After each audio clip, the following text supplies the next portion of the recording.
you get a chance to read this week's issue of The Signal? No. No, I didn't. I did. I did not. No, I did not. Yes. You did? Awesome. No.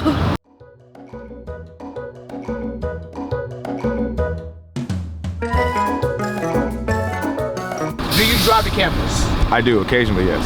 Yes, I do. Yes. Where do you park at? MDEC. Capital Gateway. Capital Gateway? Yeah, it's by Turner Field. Free parking, you know. MDEC most of the time. What's the most convenient place to park at? MDEC. I guess by the steps. I would guess.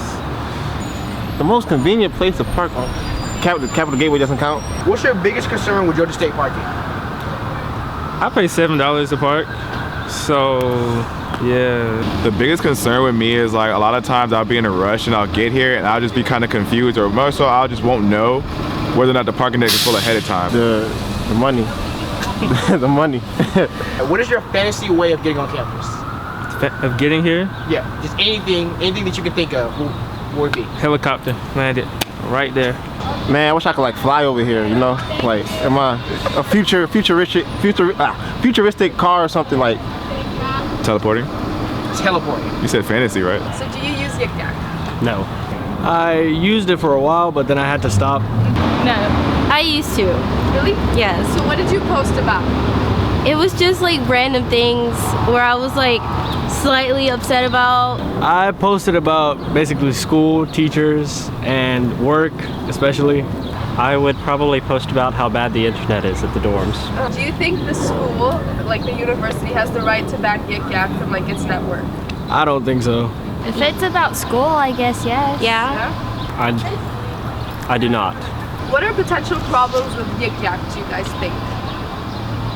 I feel like the potential problem is the app, like, you know, its functions itself. Like the fact that you don't know who someone is, that means they can say whatever they want. It's supposed to be anonymous, but they still found the person. So I feel like in a way, you know, it's not really anonymous, but to us it's anonymous. So I think it's okay. Well, there's that discrimination, but with, I think, any medium of communication, you're going to have that. So that's more of an issue of just people being personally responsible and people learning to filter like what they see on the internet, so you don't go to some place and see something that offends you. Kind of take a step back. Well, I think anonymous is like the biggest problem, because that's the fact that people believe that they can write anything, post anything about like being racist on there, because others don't know who you are. How would you improve it? Personally, I would feel like, you know, somebody should at least have a username, even if it's not a real one, just something to recognize them by.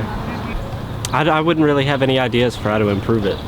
I guess have like monitors, like people who work in the system that filter out things that could cause problems. If you could rename Yik Yak, what would you name it to? Rename Yik Yak. I think that's a pretty creative name as is. Yik Yak's a pretty good name. Oh. Chit chat. Hey guys, this year's ATC has come to an end. We want to thank everyone for keeping up with our videos. But don't worry, your favorite host will be back in the fall. Have a great summer.